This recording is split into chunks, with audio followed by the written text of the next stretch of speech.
Hey kids, this is Pulse Ray Vision coming to you live from Quattro Cinco Studios in my mom's basement with another reading of Rings of Dust. This is chapter 21, part 3. Let me pull it up here for you. You guys can read this at our GitHub, and that link is in our Telegram, t.me/antigravity saga. And we're going to start right here at line 572. The docking tube was still pressurized. Cole was sitting on the cargo bay floor with Sharon's head against his shoulder, the augmented side, the plating cold against his neck. When the tube's proximity sensor chimed, someone was coming across. Heavy had hit the sidearm up before the sensor finished its cycle. Sam was at the bulkhead, hand on the emergency seal. Bitboy's eyes had gone to the flat amber of threat assessment. The man who came through the tube was not armed. He was not in tactical gear. He was wearing a lab coat that had been white once and was now the gray of a man who'd been living in it for weeks. He was carrying a bag, medical, heavy, the kind that you carry when you have been building something you intend to take apart. He stopped at the threshold of the cargo bay and looked at Cole. He looked at Sharon. He looked at the bronze indicator ring, dark now, no longer tracking. Hexo, he said, Dr. Bruce Hexo. Cole did not move. Sharon's weight was against him, and he was not going to shift it.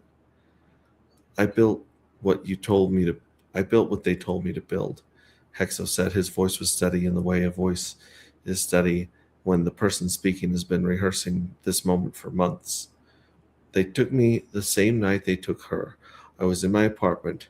They came through the door at 3 a.m. with a bag over my head and a van waiting at the curb. When the bag came off, I was aboard FedEx 5555 with her body on a table and a supply crate full of everything I would need to do what they wanted done. He looked at the bag in his hand.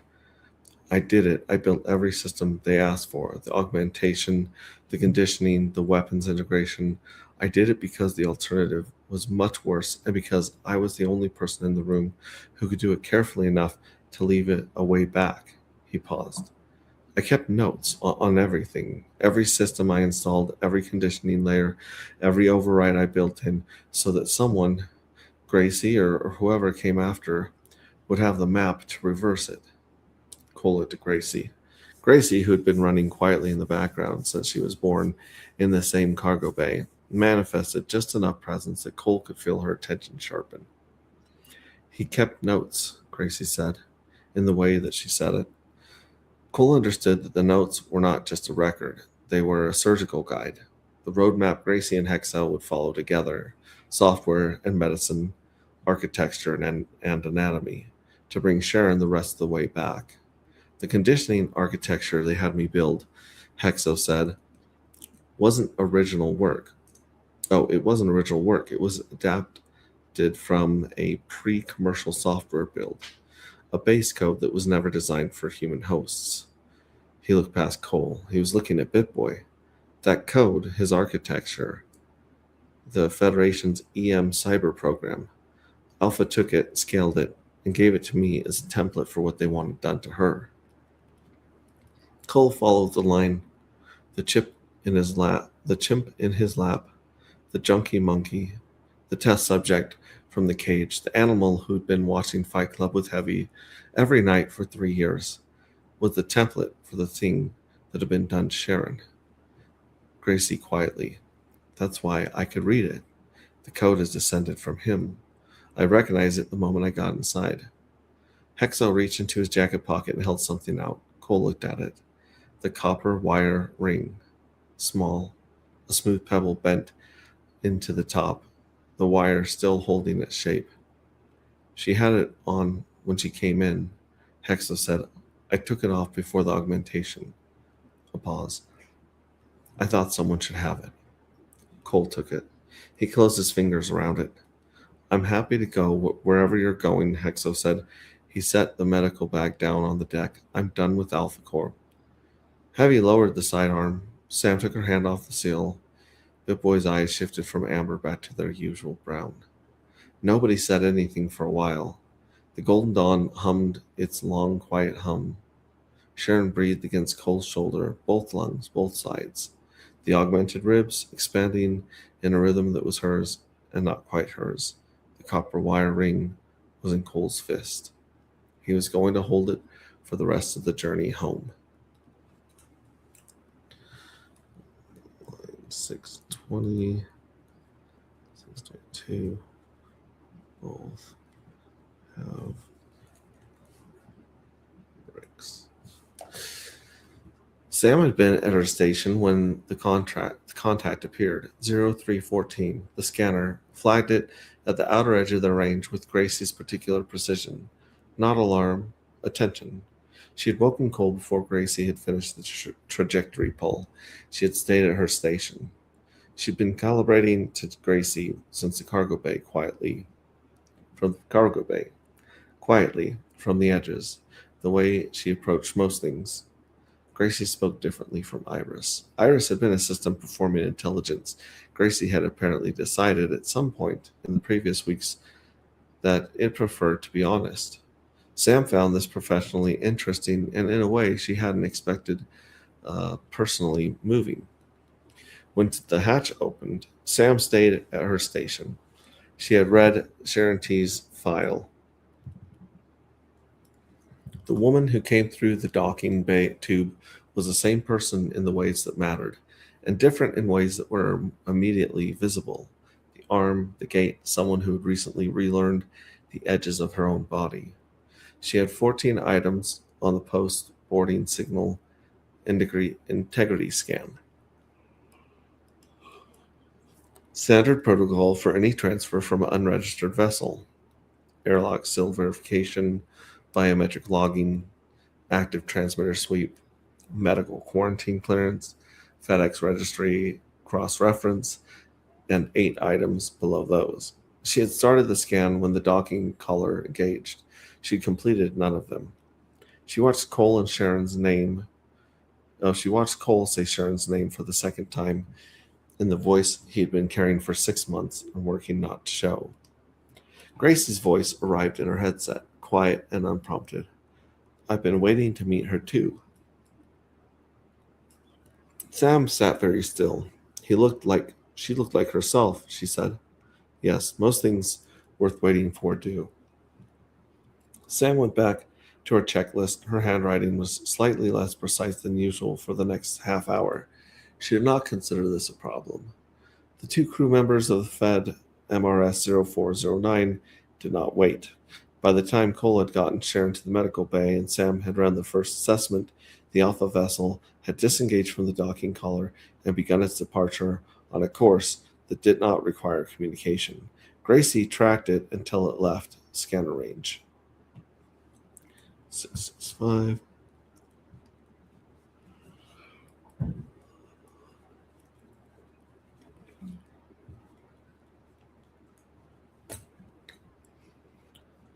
Sam handled the FedEx 5555 disposition.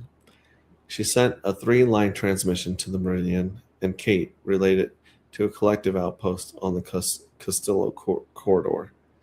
The vessel that had carried Sharon's body to Saturn and shadowed the Golden Dawn for 14 months was repurposed, stripped of Alpha surveillance architecture, refitted for cargo, and assigned to the collective's hauling fleet.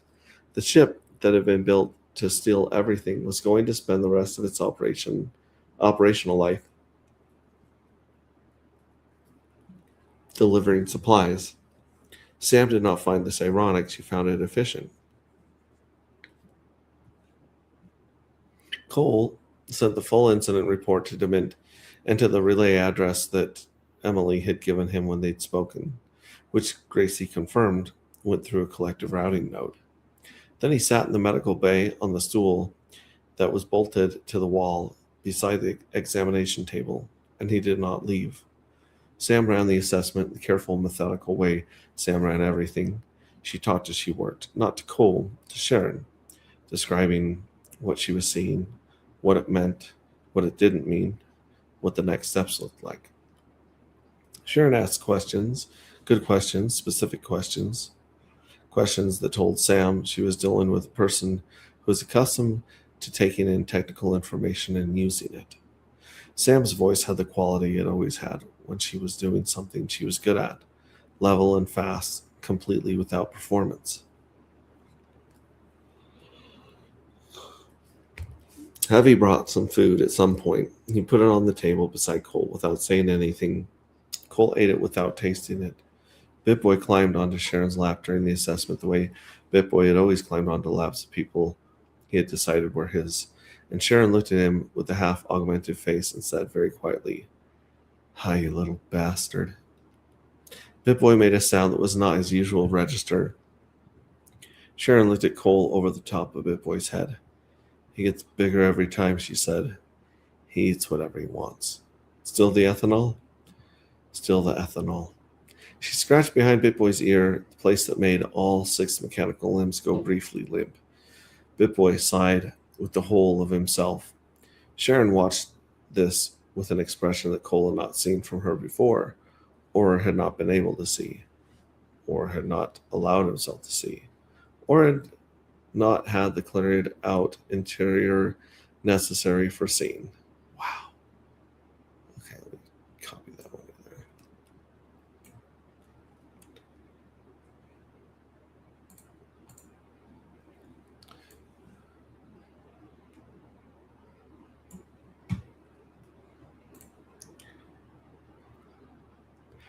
This message and this sentence and the sentence in the previous paragraph are both garbage and some weird run on stuff. This is not how to write. Fix this. Make it short, make it concise. In fact, yeah, to continue to sweep the entire chapter for run on sentences. There are gaps. Oh, yeah, so understood. Okay, it was the expression of someone who understood for the first time in a long time where they were. "There are gaps," she said again, looking at Bitboy. "I keep running into them.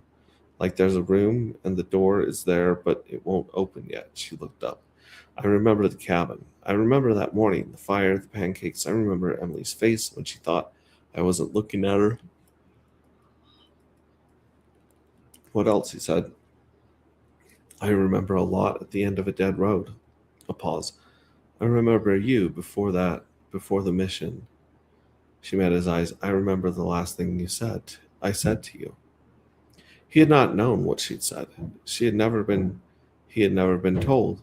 Sharon had been at the cabin with him, and then Sharon had not been there, and whatever had happened between those two states had been delivered to him as a message that said she was killed, and he had received it in a way that had very nearly ended him. There's another sentence that sucks.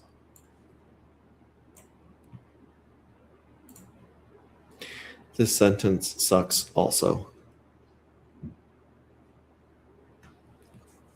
"What did you say?" he asked. She looked at him with the left eye and the augmented eye, both of them steady. "I said, come back." A pause. "I said, I'll be here."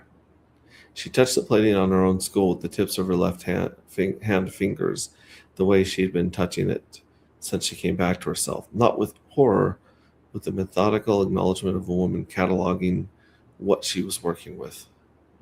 "I kept some of it, in the way I meant it." She looked at him. "I kept it the whole time, even when I couldn't feel it."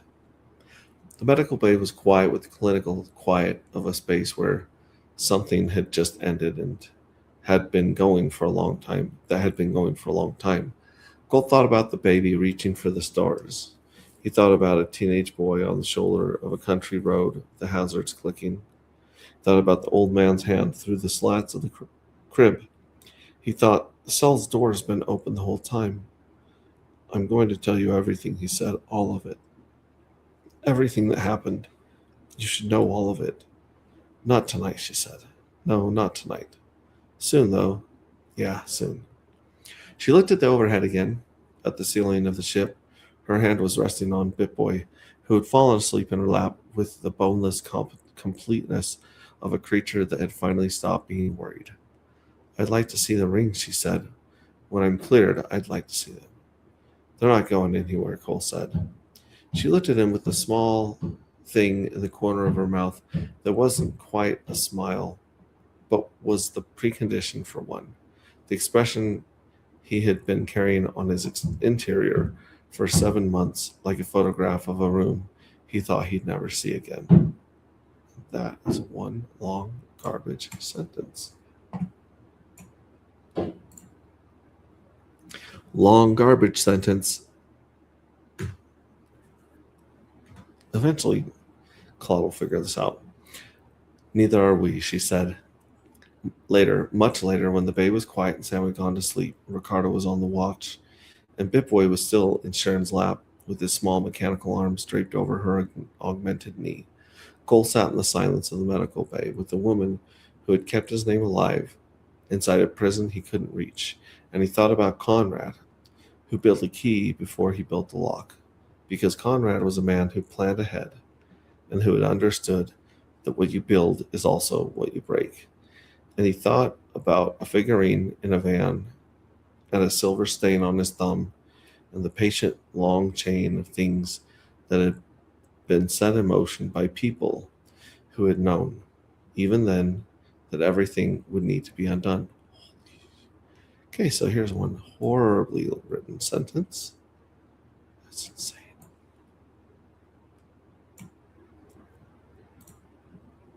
Seriously, this feels like you're doing this horrible thing on purpose. Look how long this sentence is. How in the world did you think that this was how human beings write? He thought about the compound in his blood that the dark X's had amplified and that had passed through his palm to her face. And Gracie, a Gracie thing saving a Gracie thing, through the medium of a man who had finally stopped being his own warden. He thought about the old man. He thought about what the old man had told the boy in the car. It's not out there. It never was. It was always in the reaching. He looked at his right hand, at the dried blood on the palm, and the 4-inch laceration that Sam had cleaned and sealed and told him would scar. He looked at Sharon, asleep now, or something close to sleep, the augmented eye processing in its separate rhythm, the left eye finally still. He thought about the ring. He could feel it in his fist where it had been since Hexo placed it there. He was going to give it back to her when she was ready. Outside the porthole, Saturn turned. The rings caught the sun. Cole watched them and breathed, and the voice at the back of his head was not Iris. It was not the warden. It was finally, fully, unmistakably Gracie. Said nothing at all, because there was nothing that needed to be said. And Gracie was learning, among many things, that the silence between the two people who have come back to each other is a silence you did not want to interrupt. But we do want to fix this garbage.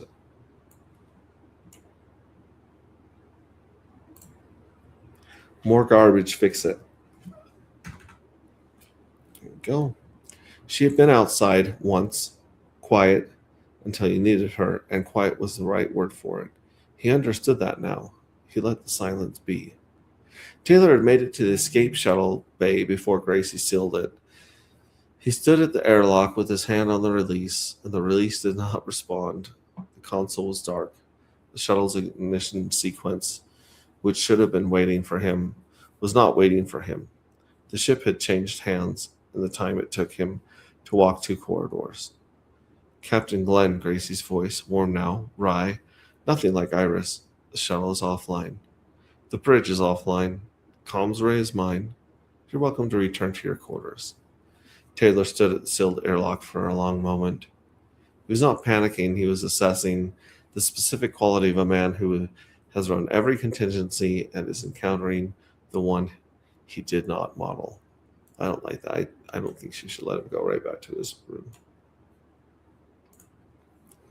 We should let Taylor Glenn hang out in that spaceship for a couple of days to think about what he's done. There we go. He went back to his quarters. He did not speak for the rest of the journey home. Aboard the Meridian, there was no good way to watch the thermal signature data and know what it meant. Kate had been tracking FedEx 5555 for 9 days. The biometric data she pulled from the relay intercepts had confirmed what she'd already suspected, and confirmed it in a way she wished it hadn't. Boarding in progress, she said. Her voice came out steady. She had decided it would. No one spoke. The augmentation signature was in the upper thorax and skull, significant modification. The signature was Sharon T's, and it was also not Sharon T's, and the two facts occupied the same space without resolving. Kate's hand on the edge of her panel were cold. The station ran at standard temperature, the same way as always. She had not noticed her hands specifically before. She noticed them now. The thermal data came through as a color gradient amber for structural heat, blue-white for an active power system. The augmentation signature read amber edge with something at the corner, at the center, that had no clinical designation. Kate had started writing Sharon in her notes for it and stopped when she noticed she was doing it. Peter said, "Is that?" "Yes," Kate said. Day was standing. He'd been standing for 20 minutes. What the relay data could not confirm was whether the counter program had completed its transfer through Cole's system. The compound variables were outside her modeling range. She had run the math twice and stopped the second time because the math didn't account for what she actually believed. And she had learned slowly over the years that there were things the math didn't account for that were nonetheless real. There's another one.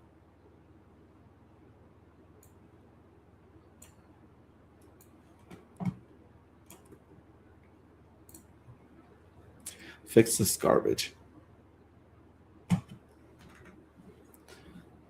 The bronze indicator on the augmentation central power conduit, Lois said from memory. If Conrad's counter program transferred, it goes dark, Kate said. Can we read that from here? No. Silence. I've been on this ship for 3 years, Peter said. Suddenly, nobody told him to stop. I got my droplet because someone in Osaka read a paper I wrote about the grid distribution inequities and decided I was already carrying it. I have never been in the field. I have never run an operation. I watch things happen from very far away. He paused. Does it get easier? No, Lois said. Does it matter, he said, that we're watching? The silence this time was different. Yes, Deo said. That's the answer. The watching part, the watching is part of how it holds people together. Someone has to be here for the people who are there. He did not elaborate. He didn't need to. Kate went back to her panel. Just thought of something here. So after FedEx 5555 is taken over by Gracie, and she turns it into a collective shipping vehicle, a vessel that they've never had a ship that good, which is awesome.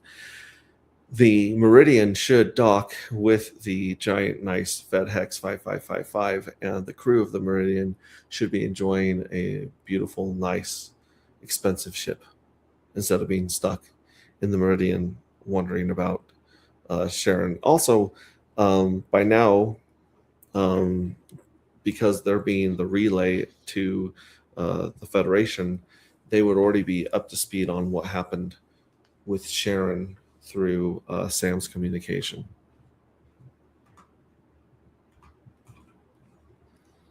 All right, Kate went back to her panel. At 0449 ship time, the augmented signature on FedEx 5555 changed. The bronze indicator, the central power conduit, detectable even at this range as a low-level electromagnetic output, went dark. Kate stared at the readout for 4 seconds. Then she said, "Clear." It wasn't standard terminology. It wasn't in any collective communication protocol she'd ever been issued, but Loa looked up and Deo turned and Peter exhaled like he'd been holding it for the better part of a month. "Clear," Loa confirmed, reading the same data. Deo said nothing. He sat down and put his hands flat on the console and looked at them for a long moment. On the wall, the droplet, gunmetal on gray, Sharon's. All right, 9:35 aboard the Meridian. Okay, that's where we already were. The Alpha vessel stopped transmitting to its home relay at 0517. Kate had been watching for it. The silence on her panel had a texture, an emptiness in the frequency band that she could identify by the shape of the gap. She'd been listening to that frequency for months, for 4 months. She knew its habits. Okay, let's see here. On or around line 935, it tells us that we're aboard the Meridian for a second time. But we haven't left the Meridian, so that is redundant.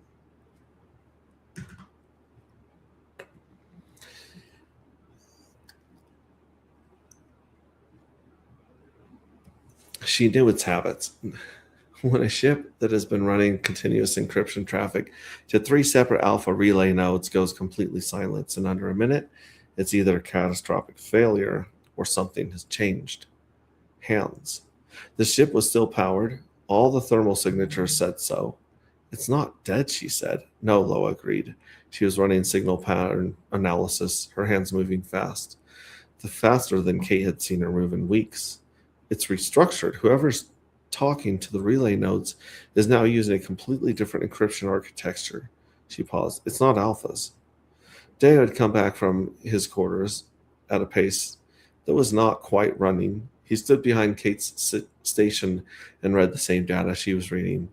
Gracie, he said. Kate looked up. The counter program? We thought she was. Apparently, she wasn't. He straightened. Something moved across his face that Kate could not immediately name because she had never seen Deo surprised before. He was handling it well, which was different from handling it easily. Conrad's architecture absorbed through Nova's system, reconstituted through Dark X contact, and now she has the ship. He said the last part the way you say something you're going to need a moment to fully process. She has the ship. She has their ship, Peter said. He said it the way someone says a thing when the information arrives faster than the implications. That's a Federation registered Alpha vessel. That's a full deep space capable Peter. That ship is enormous. That ship is 3 times the Golden Dawn. That ship has their cargo. That ship has their cargo bay, their augmentation lab, their encrypted communications archive. Peter, sorry. I'm just yes. Okay. He looked at his panel, then back at Deo. Just got their ship. The network just got their ship. Teo said. There's a difference. Right. Yes. A pause. Do we get to keep it? Loa made a sound that was not quite a laugh, but contained most of the same information. That, Deo said, is a question for people with more stars than me. He turned back to Kate's station. What's FedHex 5555's current heading? Kate checked. Holding position, 200 meters off the Golden Dawn's port side. She ran the signal trace one more time to make sure she was reading it correctly. She's waiting. For what? My best guess? The mission to finish? Kate pulled off her headset and set it down. I think she's staying with the crew until they're done. That quieted the room completely. Peter looked at the wall, at Sharon's droplet, gunmetal on gray, at the shape of what it meant that the AI built from the thing Sharon helped to get Cole was now holding a ship in position off Cole's port side, waiting for the mission to land.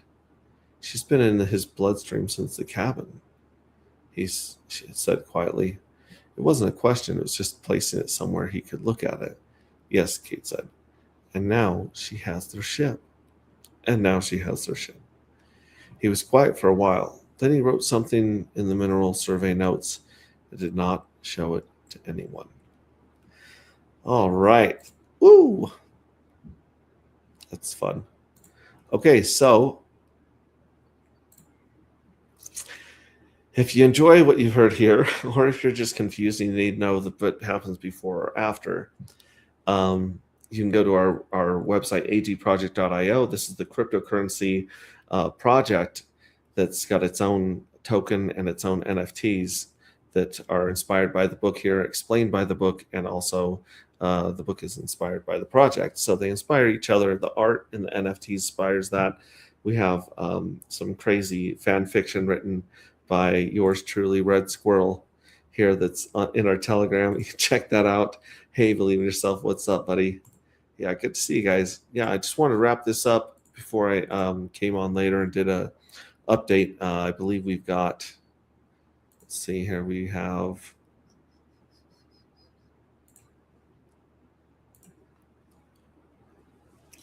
we have 19 hours left in round 2, and that's when round 3 is going to kick off. So you got 19 hours to mint some fuel cells that are on that website.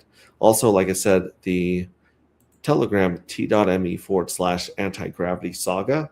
That's where you can find the link to the GitHub repository, read the whole book yourself, or have AI read it to you in that text-to-speech files that we've been reading. And we'll come back here if there's any really good beats or spots that are written and fixed by myself and Claude. I'll bring those out on the next reading. But the next reading, so excited I got the hiccups. The next reading of chapter 22. Man, this is a long chapter. That was a big chapter. Jeez Louise. Yeah, so if we go to Rings of Dust, and then we click on TTS Ready, chapter 22 is going to be the pull. The pull. All right. Yeah, and then, Vance and the Black Site come up there. Interesting placing. I don't know if we'll change that or not. But other than that, thanks for joining us. We will catch you on the next one. There will have an update tonight stream, and then possibly some more reading tomorrow, depending on what's going on. So thanks again for joining us.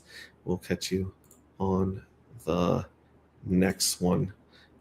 Here's a rap about you not having enough dark, or about the Rings of Dust right here. This one's pretty good too.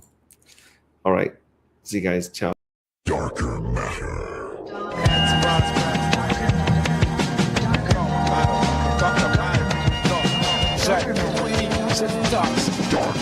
Now build a bear for your teddy bear picnic. Building a bear to eat when the bull run ballistic. Will he get to a point? Yes, I'm Hex. Like Richard Hart's better Bitcoin. Industry got people sent for smart contract decoy. Multi-chain pulse real, no decoy. In my space coat suit, holes like a B-boy. Anti-gravity project, check AGP's coin. Fuel cell sacrifice to the decoy. Portal type with extra arms, big boy, decoy. Hungry for potential gains we could make. Some of the brave game a 180-day stake. Or 33, learn the tokenomics promptly. Don't sleep, we are only countdown to launching. Stuff that jackpot pinata. I want the whole enchilada. We'll see mañana. Block data, sacrifice, mistake, claim. Wait, whichever ever way you play, I wish you great games. This down cycle brought many pains, but props to you if you ain't changed. You are worthy and deserving of chart turning, profit earning, grasp the wins that you yearning. Start with learning, do not panic, sail in a hurry. The art of walking on a floor that's burning. More lava make the bull run faster. See through false hype and fake influencer chatter. Talking head drainer while they're dead if you let them. Truth weapon as a lesson, yeah, like Fight Club versus UFC. Don't talk about it, be about it. It's all about the AGP.